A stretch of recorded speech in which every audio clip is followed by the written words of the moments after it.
Mes chers amis, bien bonjour. À Toulouse, il existe deux monuments qui font partie des vestiges du passé médiéval de la ville rose, à savoir l'Hôtel-Dieu Saint-Jacques et l'Hôpital Lagrave que nous pouvons voir au niveau du quartier de Saint-Cyprien. Ces deux institutions médiévales à la base sont à l'origine un peu de ce qui va être le passé médical en fait de Toulouse dès leur origine. À l'occasion des Journées européennes du patrimoine de 2023, je vous propose de faire un petit tour d'horizon sur ces institutions, mais également sur quelques notions en rapport également avec ce monde un peu des hôpitaux qu'on connaît pas forcément toujours très bien, mais qui pourtant est assez intéressante quand on les regarde bien et qui diverge un peu de ce qu'est justement le monde hospitalier ou le monde de la médecine à l'heure actuelle.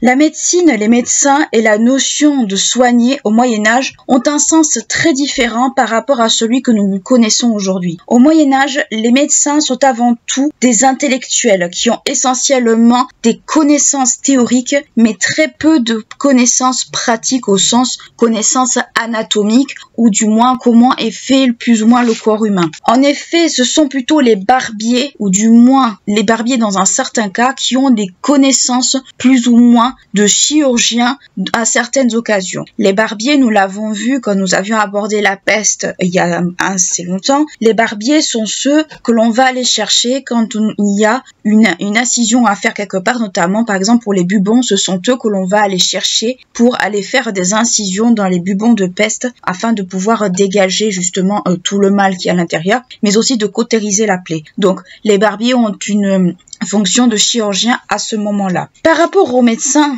et si on reste toujours sur l'exemple de la peste, qui est un bon exemple pour illustrer un peu cette opposition, les médecins, eux, ont une connaissance, comme je vous l'ai dit, théorique des maladies, et cela va se vérifier justement au moment de la peste. Pour eux, la peste s'explique principalement, ou du moins ils vont chercher l'explication dans les écrits antiques, dans les écrits des médecins grecs comme Galien ou Hippocrate, et ces médecins grecs vont souligner ou du moins mettre en avant plusieurs théories, notamment les théories autour de la corruption de l'air, comme quoi il y aurait des miasmes qui empoisonneraient l'air et seraient à l'origine de la maladie, et d'autres, cela va être la théorie, va dire, des changements d'humeur, ou du moins de la corruption des humeurs. Alors pour ceux qui sont pas très familiarisés avec justement cette notion d'humeur, au Moyen-Âge et même à l'époque antique, les humeurs, c'est ce qui correspond au fluide en fait du corps. Le sang et tout le reste, ce sont eux qui sont à l'origine en fait de certaines maladies selon ces médecins antiques. Et selon comment ces humeurs vont être corrompues, cela va rendre la personne beaucoup plus sensible à certaines maladies. Ça se vérifie pour la peste, mais ça va être le cas pour d'autres maladies. Et pour se débarrasser justement de ce surplus d'humeur ou de rééquilibrer, ce qu'on faisait, c'est qu'on pratiquait les saignées. Les saignées, c'est un peu le remède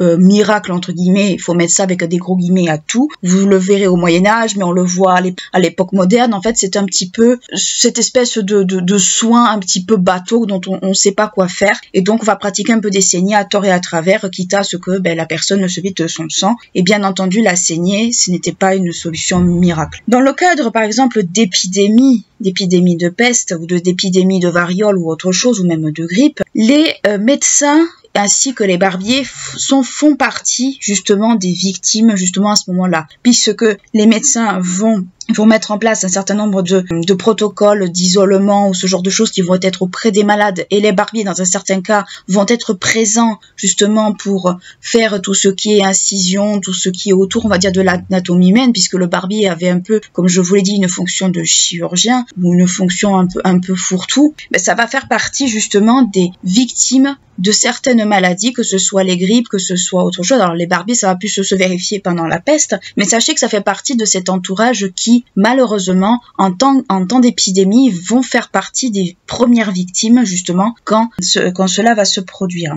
Pourquoi il va y avoir, justement, autant de victimes? Parce que, déjà, à l'époque du médiéval, il n'y a pas forcément de soins appropriés pour certaines maladies ou peu de soins. Il va y avoir des soins théoriques qu'on va aller chercher dans des textes anciens, des soins, on va dire, qui ne sont pas forcément adaptés. Ça, puis se conjuguer ça au manque d'hygiène, c'est pour ça que vous avez énormément de victimes de lors de grosses épidémies, de variole, de grippe et bien plus tard de la peste ou de dysenterie aussi. C'est pour ça que les médecins, on va dire, médiévaux sont, on va dire, des médecins beaucoup plus tournés vers la théorie que vers la pratique et ont une connaissance quasi sommaire, en fait, de la façon de soigner les malades. Mais à côté, on va dire, de ces médecins qui sortent de grandes universités, il faut souligner une petite particularité dans les villages. Alors, je l'inclus dedans parce que ça fait partie un peu des pratiques de la médecine, mais des pratiques de la médecine beaucoup moins, on va dire, mises en avant, à savoir les capacités de guérisseurs ou de guérisseuses de certaines personnes, notamment dans les villages ou dans les campagnes un peu reculées, dans certains endroits. Il n'y a pas forcément de médecins à proprement parler.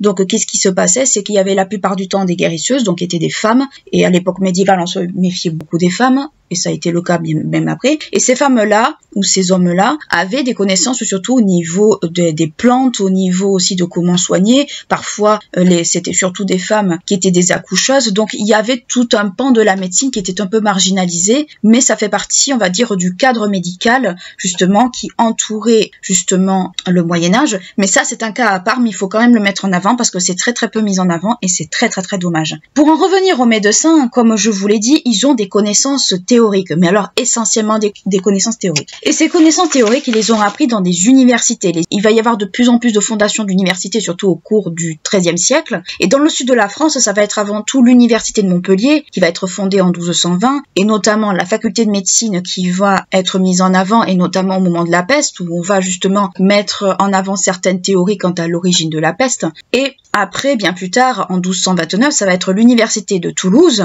qui va être créée, et notamment la faculté de médecine qui va être rattachée à la faculté des arts. Alors, on verra comment se fait, on va dire, le système universitaire au Moyen-Âge. Si vous voulez un tout petit peu avoir une idée, je vous renvoie à la vidéo que j'avais fait sur l'enseignement au Moyen-Âge pour vous donner un peu un ordre d'idée, mais là, on y viendra plus tard. Donc, ce que j'essaie de vous faire comprendre avec ces petites notions un petit peu vastes, c'est qu'en fait, j'ai pris la peste un peu volontairement parce que c'est un très très bon exemple, en fait, du caractère un peu très limité des médecins médiévaux, même un peu après au XVIe siècle. C'est que les médecins médiévaux, déjà, avaient des connaissances très très très limitées en matière de médecine. Ils n'étaient pas ignorants, qu'on se l'entende bien, mais ils avaient des connaissances en médecine qui tenaient de l'héritage antique. Donc, un héritage qui était ancien, qui n'était plus vraiment d'actualité, et où, en fait, au moment où la peste s'était arrivée, mais les gens se sont retrouvés, du moins les médecins se sont retrouvés totalement démunis, parce que, je vais le rappeler très brièvement, mais la peste avait disparu depuis le VIe siècle, la grosse, on va dire, épidémie de peste avant celle de 1347-48, c'était au VIe siècle, donc vous avez carrément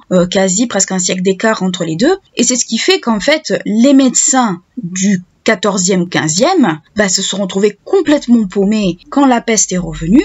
Et c'est là un très bon exemple, en fait, du caractère très limité, je trouve, de la médecine de l'époque. Il y a eu des épidémies de dysenterie, de grippe, de variole, et c'est à peu près pareil. La variole, c'était une maladie dont on savait pas trop d'où ça venait. Quand il y avait un malade de la variole, il y avait énormément de chances que beaucoup de gens l'attrapent, parce que la variole est une maladie qui à l'époque faisait beaucoup de ravages. C'était une maladie, si vous regardez des personnes variolées qui avaient comme des espèces de boutons un peu plein de la figure, comme des espèces des grosses cicatrices, pour ceux qui s'en sortaient, bien sûr. Et la variole, c'était une maladie dont on mourait. La grippe, c'était la même chose. Donc, on voit qu'il y avait déjà, ne serait-ce qu'au niveau de la peste, un caractère très limité. On utilisait la saignée, on utilisait de l'encens pour désinfecter, pour tout ça. On utilisait des espèces de remèdes un peu de grand-mère, si on peut appeler ça ainsi, mais il n'y avait pas, on va dire, de vrais soins ou de vrais médicaments comme on l'entendrait aujourd'hui à l'époque du médiéval. Ça ne veut pas dire que les gens ne savaient pas soigner, simplement il y avait des maladies pour lesquelles la science de l'époque ou la médecine de l'époque n'était pas du tout adaptée. Il ne faut pas croire que la médecine du Moyen-Âge était une médecine complètement dépourvue de tout sens, c'est juste que c'était une médecine qui était comme je vous l'ai dit, démunis face à certaines maladies et où il n'y avait pas vraiment de solution. Donc, ces quelques notions, on va dire autour de la médecine, de la manière de soigner, rentrent en ligne de compte un peu dans le système hospitalier. On va le voir dans la partie qui suit. Le système hospitalier n'est pas le même au Moyen-Âge que maintenant. Les médecins qui exerçaient dans les hôpitaux, ou du moins le système de soins dans les hôpitaux, n'était pas le même à l'époque médiévale que maintenant. Oui, il y avait des médecins dans les hôpitaux quand cela était possible. Oui, il y avait un certain type de soins, mais nous allons voir que ce n'est pas le même genre de soins à l'époque médiévale qu'à notre époque à nous. Si aujourd'hui les hôpitaux ont une mission de soigner le corps des patients avec un personnel composé essentiellement de membres du corps médical, au Moyen-Âge, ce sont des institutions qui ont une vocation un peu tout autre et une vocation assez particulière. À l'époque médiévale, les hôpitaux sont des établissements qui accueillent un grand nombre de membres de la population marginale, à savoir les pèlerins, les pauvres, les vagabonds, les voyageurs, les lépreux et les malades de façon générale, mais aussi les prostituées. Et dans ce cadre-là, il leur administre les soins adéquats quand cela est nécessaire. Ce sont des établissements avant tout charitables, pratiquant la charité, notamment des soins gratuits, principalement pour les pauvres, car l'image du pauvre permet de pratiquer la charité. Alors, la notion de charité au Moyen-Âge est assez particulière, puisque le pauvre est considéré comme un intercesseur du Christ, ou du moins on a une vision assez christique, si je peux dire ça, du pauvre, dans le sens où donner aux pauvres, faire la charité aux pauvres permet en fait d'être un peu bien vu du Christ, d'être bien vu de Dieu. On peut y voir grosso modo cette espèce d'image du pauvre, on va dire, du pauvre presque sacralisé d'une certaine façon. Toutefois, même si les pauvres sont relativement tolérés pour faire preuve de charité, pour les œuvres de charité de façon générale, ça n'a pas toujours été le cas, notamment en période de crise. En effet, quand la peste noire arrive à Toulouse en 1348, le contexte de peur et d'incertitude qu'elle suscite provoque alors un certain nombre de réactions. Les autorités toulousaines prennent alors des décisions qui sont quand même assez dures. On va alors assister à des expulsions, et notamment expulsion à l'encontre des étrangers. Donc, quand on entend étranger, ça veut dire quelqu'un qui ne réside pas dans la ville. À l'encontre des vagabonds également, notamment au XVe siècle, on va avoir l'expulsion des vagabonds en dehors des murs de la ville. Des lépreux, parce que les lépreux, ce sont ceux qui sont considérés comme des colporteurs de maladies, ainsi que des pauvres. Donc, toutes ces populations à qui on accorde la charité, en période de crise, en fait, ça va être un tout autre son de cloche et on va les expulser des villes. Ces pauvres malheureux, si on peut dire ça ainsi, malheureusement, on va les accuser d'un peu de tout et de n'importe quoi tout au long de cette période de crise et tout au long du Moyen-Âge de façon générale, mais plus en particulier peut-être vers la fin du Moyen-Âge, car on va les accuser d'être des voleurs, on va les accuser d'amener la maladie ou de la répandre également, mais on va les accuser aussi d'empoisonner les puits. Alors c'est vraiment un contexte de peur et d'incertitude, il faut bien comprendre ça, et du coup, durant la période de peste, des comportements, on va dire presque, qu'on va pas qualifier de nuisibles, mais des comportements, on va dire très violents vont quand même ressurgir. Alors, en dehors de la peste, c'était déjà présent, mais avec la venue de la maladie, c'est vraiment quelque chose qui va encore plus être exacerbé. Donc il faut bien comprendre que si le pauvre est toléré, il est toléré jusqu'à un certain moment. L'image du pauvre, c'est quelque chose qui est très ambigu au Moyen-Âge. Comme nous l'avons vu, les hôpitaux accueillent un peu, on va dire, un grand nombre de membres de la population marginale, et ces établissements ont une origine qui n'est pas forcément une origine occidentale. En effet, les établissements, on va dire qu'on qualifie d'hôpitaux en Occident, ont un modèle à la base qui est un modèle oriental, c'est-à-dire un modèle grec à Césarée, donc on va dire un modèle quasi byzantin. Donc il y avait l'Occident et l'Orient correspondait à Byzance, on va dire du moins monde byzantin de l'époque, et c'est justement sur le modèle de ces établissements orientaux que les hôpitaux occidentaux vont être construits et établis d'une façon générale. La présence des hôpitaux en Occident est attestée déjà dès le haut Moyen-Âge, aux alentours de l'époque, on va dire du 6e, 5e siècle, donc déjà très très tôt. À cette époque, la mission est surtout une mission d'assistance aux populations marginales, donc cette vocation d'aider les populations marginales est déjà très présente dès le haut Moyen-Âge, et ça va être surtout basé sur une règle qui vient des règles de Saint-Benoît. Toutefois, on peut souligner la présence de structures comme les hôtels-dieux, comme les maisons de Dieu, on va dire les Domus Dei, comme on les appelait, qui s'inscrivent également dans des activités un peu similaires, mais dans des activités plus épiscopales au sein des villes. Alors, j'explique ça, c'est parce qu'en fait, ces structures d'accueil des populations marginales, des malades et tout ça, et ces caractères épiscopales, c'est qu'en fait, les hôpitaux vont être sous la houlette pendant une bonne grosse partie du Moyen-Âge vont être sous la houlette des autorités ecclésiastiques. C'est pour ça que justement les hôpitaux font partie justement des activités des moines, des moniales et des prêtres. Donc la gestion des hôpitaux, c'est pas, on va dire, au premier abord des laïcs qui s'en occupent, même si ça va arriver, ça va être avant tout des moines qui vont prendre en charge, enfin des moines ou même des religieux de façon générale, qui vont prendre en charge justement la gestion de ces établissements. Par la suite, ces établissements s'installe carrément dans un paysage de soins, d'institutions médicales d'une certaine manière au sein des villes. Donc il va y avoir vraiment une conjugaison entre la volonté de soigner à la fois l'âme et le corps, mais aussi une vocation religieuse. Donc les hôpitaux ont un peu une espèce de double casquette. Ça va être notamment le cas pour tout ce qui est hôtel-dieu ou encore les léproseries. Donc les léproseries, le lépreux, on en avait déjà parlé, je vous renverrai à la vidéo que j'avais faite sur la lèpre. La lèpre, en fait, a un caractère très imprégné, en fait, de religiosité parce que le lépreux est considéré comme pécheur, est considéré, on va dire, comme quelqu'un de mauvais, sous certains aspects. Les hôtels-dieux, ça va être vraiment les hôpitaux, parce que les hôtels-dieux sont des hôpitaux, malgré que le nom diverge un peu, ce sont des hôpitaux et justement léproseries et hôpitaux, ça va être justement les religieux qui vont les prendre en charge. À Toulouse, si les hôpitaux étaient construits dans les bourgs, on retrouvait également des léproseries à l'intérieur des murs de Toulouse, mais c'était des petites léproseries, c'était pas des grosses léproseries, c'était un peu comme des annexes des hôpitaux, si on veut voir ça comme ça. Par ailleurs, il faut quand même souligner ce que je viens de vous dire, que les hôpitaux sont construits en dehors des murs, certainement des questions sanitaires ou tout simplement pour pas que ça soit inclus dans les murs de la ville. Quand un hôpital est fondé, cela ne peut se faire, donc cela ne peut pas être le cas, s'il n'y a pas, on va dire, le concours d'un prêtre ou d'un membre du clergé dans, on va dire, le processus de construction de l'hôpital en question, des hôpitaux en question. Parce que, tout simplement, les religieux font partie du personnel présent dans les hôpitaux, dans l'administration des soins, c'est ce que je vous ai toujours dit, car on veut soigner le corps, mais on veut surtout aussi soigner l'âme. De plus,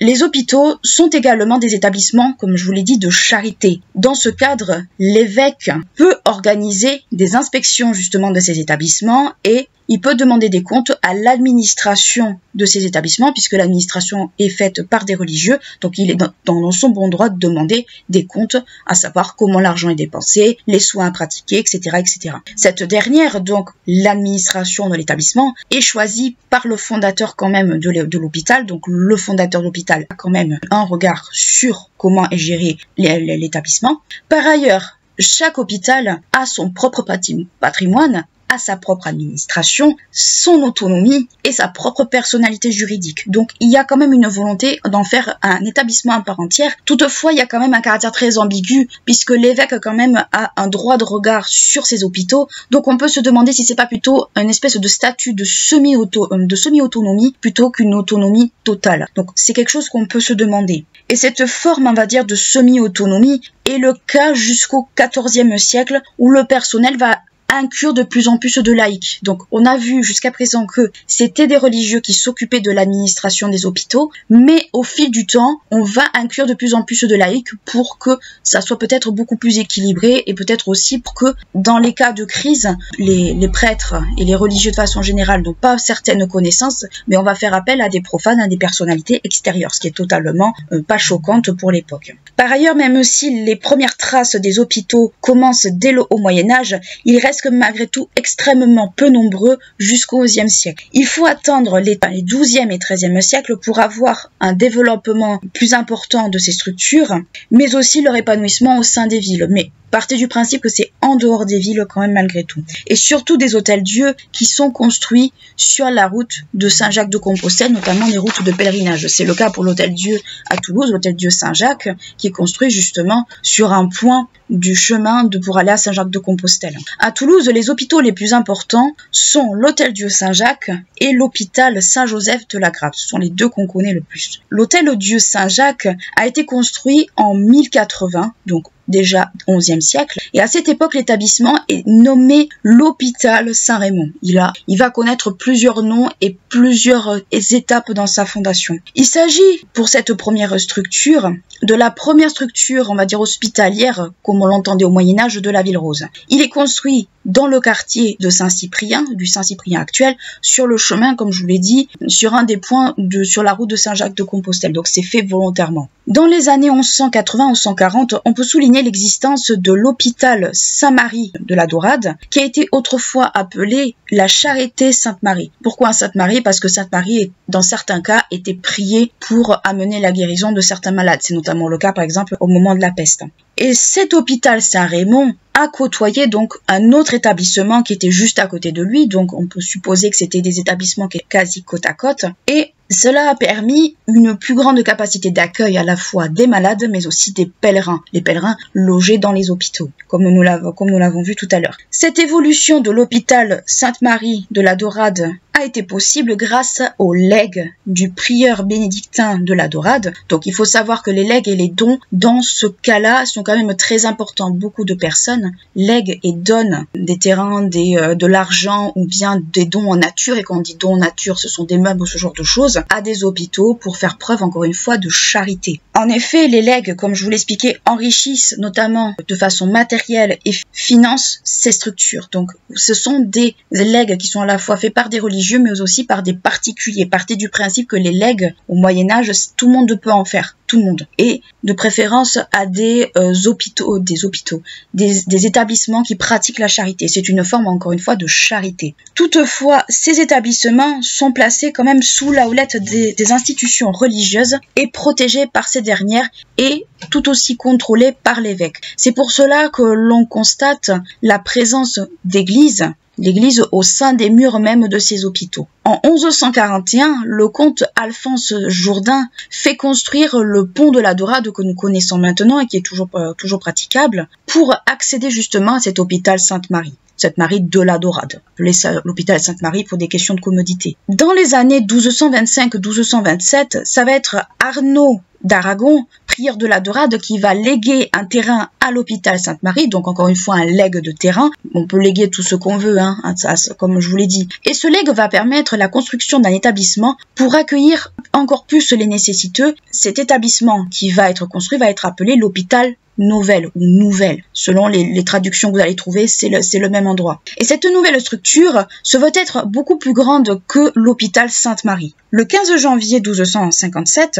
Bertrand de Sainte-Génièse, prieur de la Daurade, donc on voit qu'il y a quand même beaucoup de religieux et de grands, de nobles qui lèguent beaucoup justement aux hôpitaux, fait une donation, et cette donation va être à l'origine de la fondation officielle de ce qu'on va appeler l'Hôtel-Dieu Saint-Jacques. C'est l'Hôtel-Dieu que l'on connaît aujourd'hui, ou du moins les structures que l'on lui connaît. Les donations, comme je vous l'ai dit, ça peut être fait en nature, ça peut être fait en argent, ça peut être fait du vivant de quelqu'un, ça peut être fait au moment de la mort. Les testaments, quand on regarde les sources testamentaires, ça regorge de legs, de donations, et ces donations, encore une fois, c'est pour des questions de charité. En 1313, on assiste alors à une fusion entre l'hôpital Sainte-Marie de la Daurade et l'hôpital Nouvelle, en fait, pour créer l'aspect final, si on peut dire ça ainsi, de l'hôpital Saint-Jacques du bout du pont. C'est l'hôpital Saint-Jacques, cherchez pas, c'est l'hôpital Saint-Jacques, c'est juste que c'est un adjectif qu'on lui connaît peu, en fait. Et cette structure va s'agrandir au fil du temps. Donc c'est vraiment l'hôpital Saint-Jacques que nous connaissons aujourd'hui, mais à l'époque, on l'appelait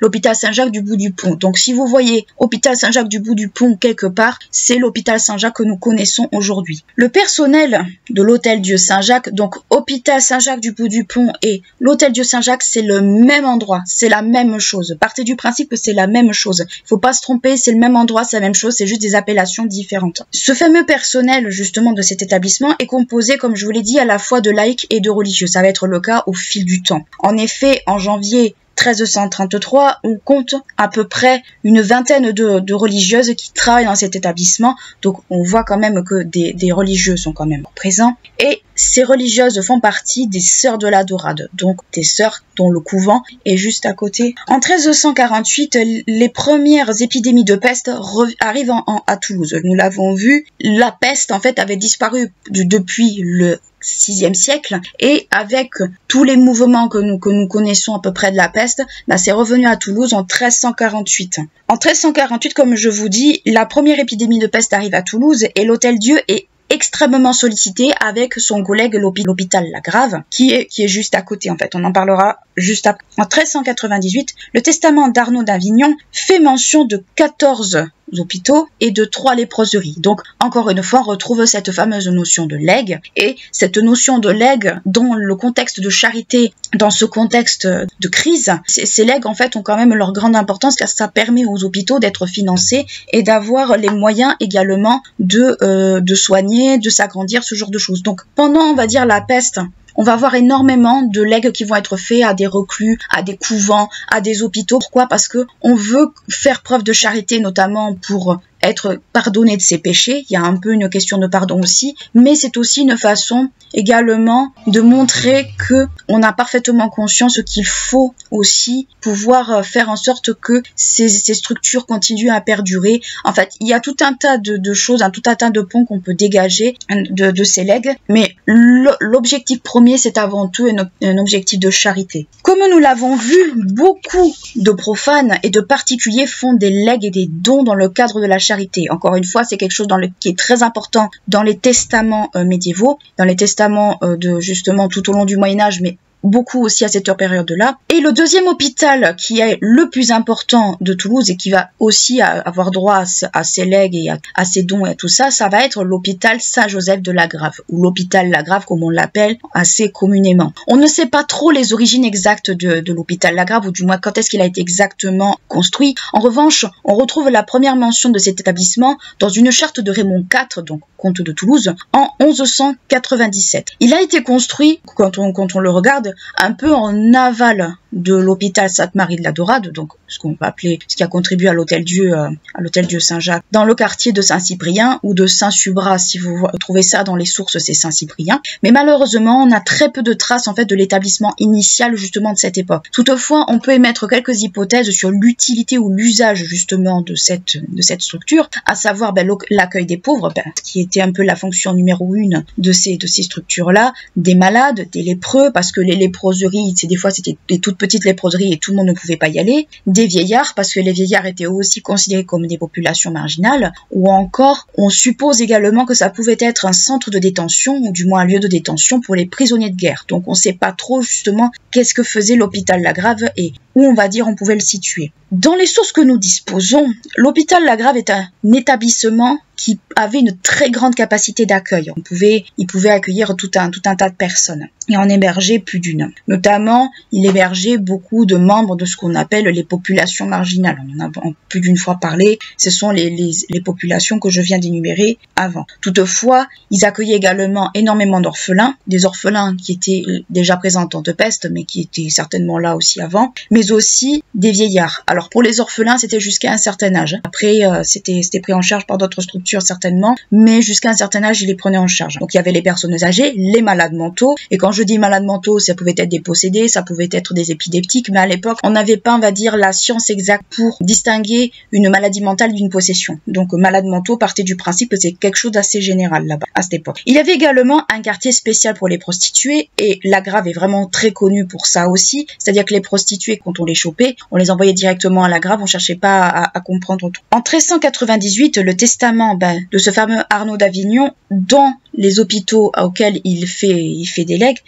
on va retrouver également l'hôpital Lagrave. Donc l'hôpital Lagrave, des 3 léproseries et des autres hôpitaux, fait partie des structures auxquelles cet homme va léguer justement quelque chose. Au moment de la peste de 1348, l'hôpital Lagrave fait partie des structures d'accueil des malades, du moins des pestiférés. Et cela a permis une surveillance un peu constante de comment les soins devaient être administrés, mais également la surveillance des malades, du moins l'évolution de la maladie, comprenons bien. Toutefois, il faut bien comprendre une chose, c'est que quand la peste est arrivée, que ce soit à la Grave ou ailleurs, les hôpitaux étaient rapidement dépassés par le nombre de morts. Ça, on va le voir juste un instant. Comme je vous l'ai dit, au moment du retour de la peste, on va dire de façon générale, mais à Toulouse en 1348, la principale préoccupation, on va dire, des autorités, c'est d'isoler les malades, et c'est quelque chose qui va être mis en place petit à petit, l'isolement des malades. Soit ils vont être murés dans leur maison, soit quand on peut pas s'en occuper, ou pour X ou Y raison, on va les envoyer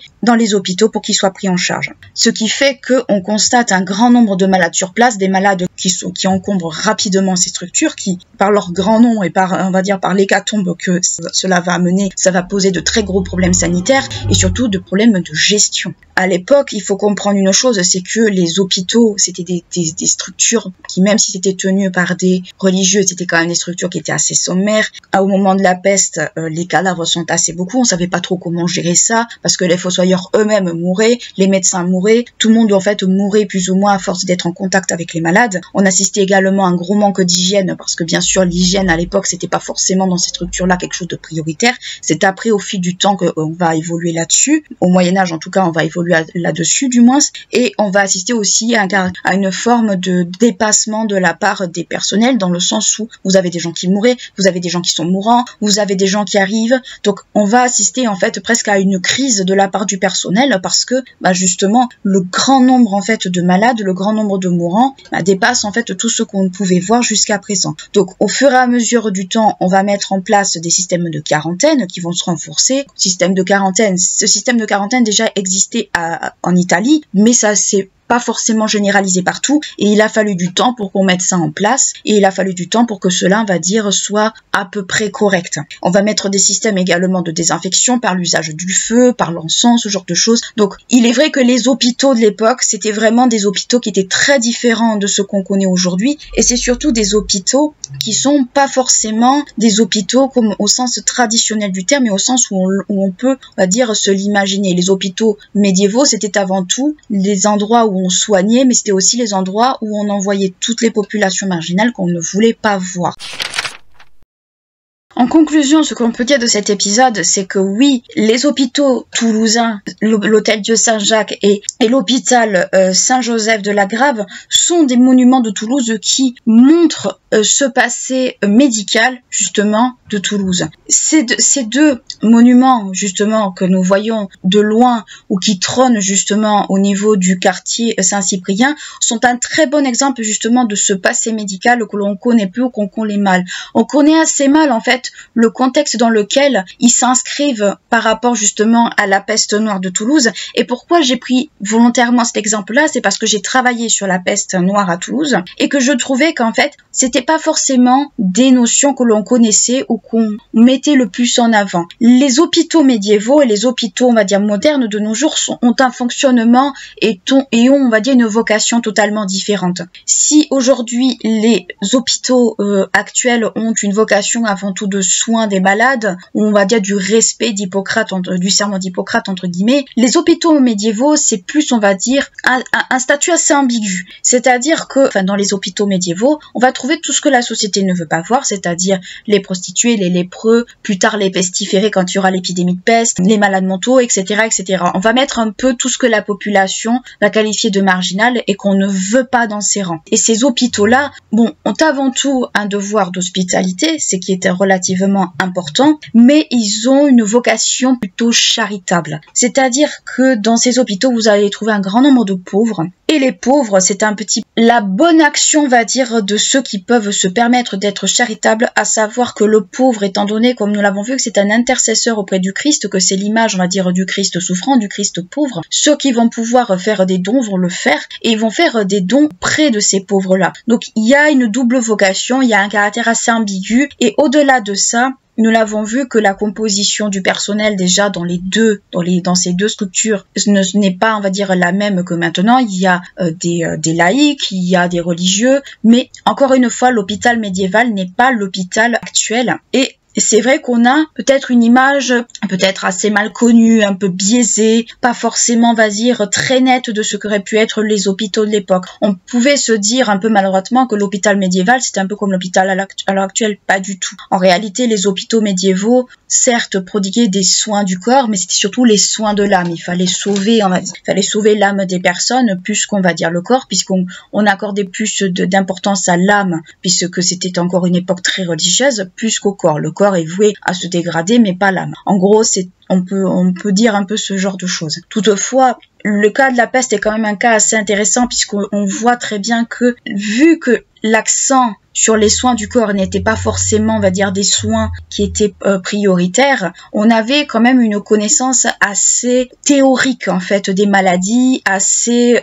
peu poussée, même s'il y avait quand même, on va pas exagérer trop, des connaissances qui étaient mises en avant, ça restait des connaissances très théoriques et peu de connaissances pratiques. Les autopsies, les dissections n'étaient pas très bien vues à l'époque médiévale, pour ne pas dire que ça ne l'était pas du tout. Il faut attendre l'époque moderne pour ça. Donc, c'est vrai que les connaissances médiévales en médecine sont assez limitées. Je ne dis pas qu'elles sont inexistantes, je dis qu'elles sont limitées. Et au niveau de la peste, cela se confirme beaucoup, puisque la peste, quand elle revient, et je rappelle, pour ceux qui ne sont pas familiers avec la peste a disparu du continent européen au 6e siècle. 6e siècle, elle revient au 14e, 15e, et ça va se poursuivre jusqu'à la dernière grosse peste, c'était la peste de Marseille. Donc ça fait ça fait quand même un sacré paquet de temps. Quand elle revient sur le continent européen en 1320, parce que ça a commencé sur le continent asiatique et chez nous c'est venu vers 1346 à peu près, je dis bien parce que ça dépend des pays encore une fois, mais les contemporains et la médecine, on va dire, de l'époque se retrouvent quelque peu le bec dans l'eau, parce qu'ils se disent « Ouah, mais cette maladie on la connaît pas, ou du moins on en a plus entendu parler depuis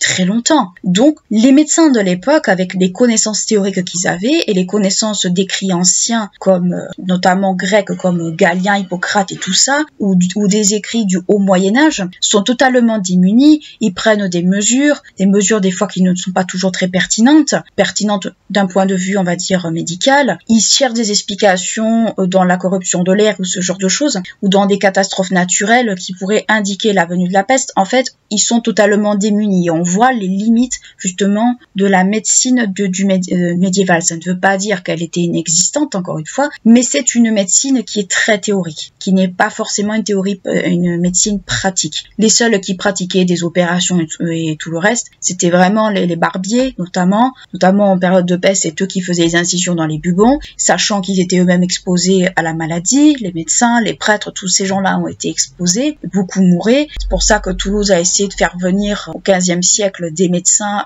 provenant de l'extérieur, justement parce qu'il y avait un manque cruel de médecins, parce que les médecins mouraient, ils tombaient comme des mouches, appelons un chat un chat, ce qui fait que on voit à quel point la médecine et même le contexte, on va dire, sanitaire de l'époque était très limité.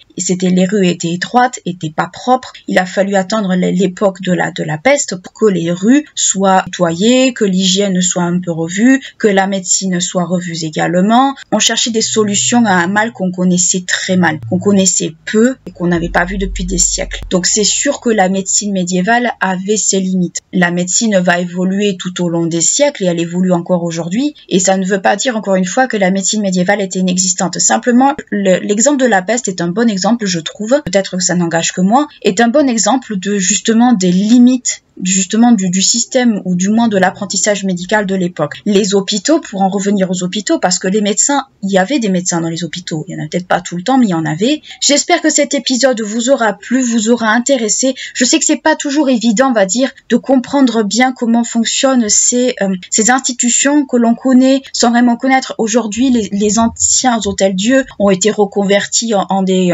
structures plus différentes, mais quoi qu'il en soit, sachez que quand vous voyez des hôtels-dieux, que ce soit à Dijon ou à Lyon ou à Toulouse, c'était des anciens hôpitaux médiévaux, c'était là où les pauvres étaient accueillis, où les pestiférés étaient accueillis, c'était des centres d'accueil en fait de toutes les populations qu'on ne voulait pas voir. J'espère en tout cas que cet épisode vous aura intéressé, vous aura plu, vous aura peut-être appris des choses, même si c'est pas toujours évident de parler de ces choses-là. J'espère quand même que cela vous aura plu. N'hésitez pas à liker, clocher la vidéo si elle vous a plu, à vous abonner à la chaîne si ce n'est pas encore fait. Moi, je vous dis à très bientôt pour un nouveau podcast et d'ici là, prenez bien soin de vous.